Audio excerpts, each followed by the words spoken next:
ఫిబ్రవరి 28 ఉదయం 5 గంటల సమయంలో అయతుల్లా ఖమీనీ తన ఆఫీస్లో డైలీ అసైన్డ్ వర్క్స్లో బిజీగా ఉన్నారు.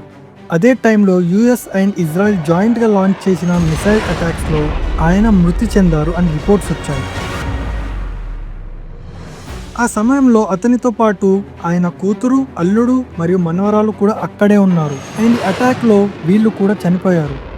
అయతుల్లా ఖమీనీ చనిపోయిన next day Iranian state TV కూడా అఫీషియల్గా కన్ఫర్మ్ చేసింది.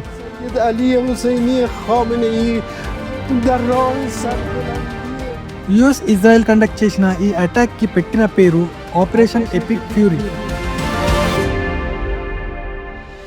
ఈ అటాక్స్ని యుఎస్ అండ్ ఇజ్రాయెల్ దాదాపు 2 నెలల ముందు నుండే ప్లాన్ చేస్తుందని కొన్ని రిపోర్ట్స్లో చెప్తున్నారు.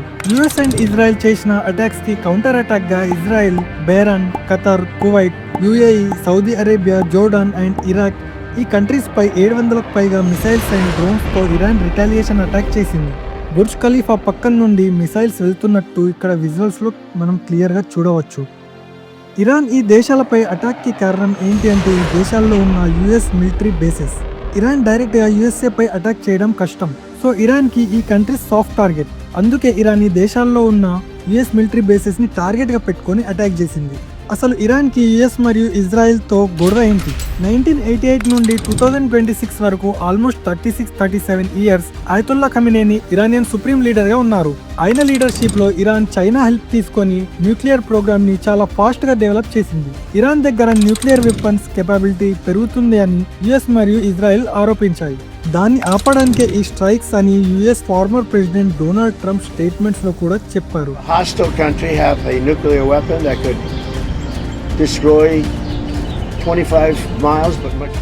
కొంతమంది అనలిస్టులు మాత్రం ఇరాన్లో ఉన్న హ్యూజ్ ఆయిల్ రిజర్వ్స్ కూడా ఒక కారణం అని చెప్తున్నారు. ఈ కంట్రీస్ మధ్యలో జరిగిన ఈ అటాక్స్లో 565కు పైగా ఇన్నోసెంట్ సివిలియన్స్ ప్రాణాలు కోల్పోయారు అండ్ 700కు పైగా సివిలియన్స్ ఇంజూర్డ్ అయ్యారు. ఇందులో చాలా మంది చిన్న పిల్లలు, స్కూల్ స్టూడెంట్స్ కూడా ఉన్నారు. ఇది ఇలాగే కొనసాగితే వరల్డ్ వార్ 3కి దారి తీస్తుందని ఎక్స్పర్ట్ చెప్తున్నారు. కొందరు దీన్ని ట్రంప్ ఇప్స్టీన్ ఫైల్స్ టాపిక్ డైవర్ట్ చేయడానికి ఇవన్నీ చేస్తున్నాడు అని అంటున్నారు.